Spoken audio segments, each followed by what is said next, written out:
Mabibigyan kita ng 300 ha. Okay na po. Para ano, may pandagdag sa kita mo ha. Sige, sige, bila. Ganito, bilangin mo na lang dyan. Papasahin ko na yan. Para makauwi ka na. Nasa 100 piraso po rin lahat. Sige po. Para makauwi ka na. Eh, may 10 piraso po may yung tira nasa Bilao. Sige po. Bilangin nyo po.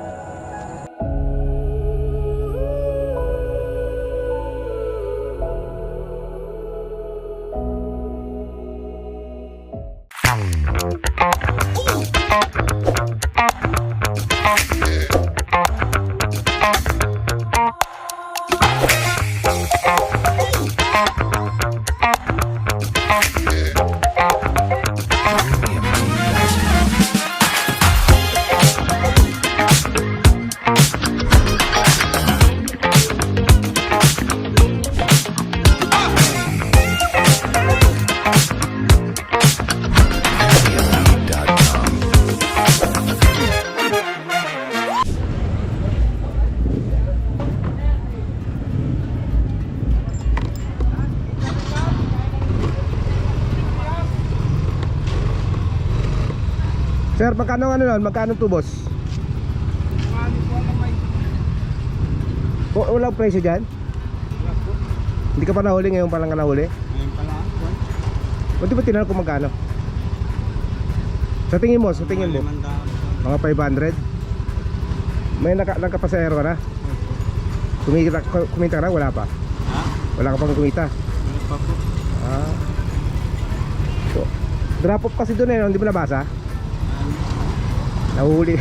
So mga 500 yun. Lahat na yung nakaparada na yun, pinikita niya pati ang dilaw na motor na yun. Oo. Kami lang.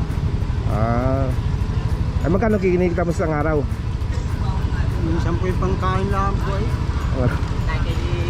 Okay lang, ay naka-vlog ka. Okay lang, wala kayong sila kasama ko sa vlog. So kung 500, bibigyan kita ng 500 para hindi ka na problema ha. Ha? Eh nagpakasyon lang ako dito, nakita ko nahuli ka. Hindi ko alam kung nakita mo yung sign. Eh nakalagay doon ano, no parking eh. Bibigyan kita ng 500 ha. So ayan, para wala ka ng problema. Salamat po. Ha? Tubusin ko po rin. Tubusin mo kaagad, tapos ingat na lang sa sunod ha. Hindi po, hindi na maulit. Oo, bago ka pumarada, tingnan mo muna yung paligid para hindi ka mahuli. Oo ha. Okay ka lang, naka-vlog ka.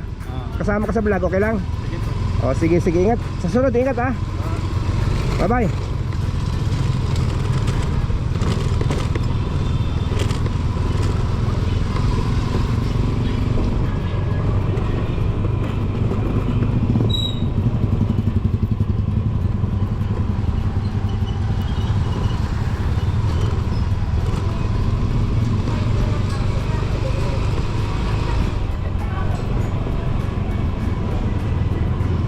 Kawawa naman mga idol, dito sa probinsya no, napakahirap talaga ng pagkahero.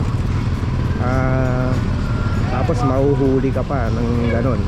Siyempre kahit na maliit na yung pantubos doon, kinikita lang talaga dito ng mga kapwa natin, mga tricycle driver, maliit lang.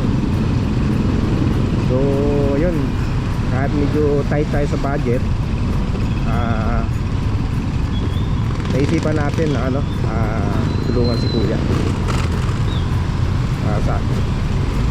Mahirap talaga magano dito, mamasada mga idol, dahil madami ng tricycle dito. Hindi man ganun karami yung pasahero, hindi katulad dyan sa Maynila na maya't maya may pasahero talaga. Pero sabi nga niya, first time lang daw niyang mahuli. Tapos hindi pa niya alam kung magkano. I think tama na siguro na yung 500, kasi hindi naman probinsya to, hindi naman siguro ganun kalaki yung inaanong ticket no? Saka unang-una, hindi natin pwedeng sawayin yun.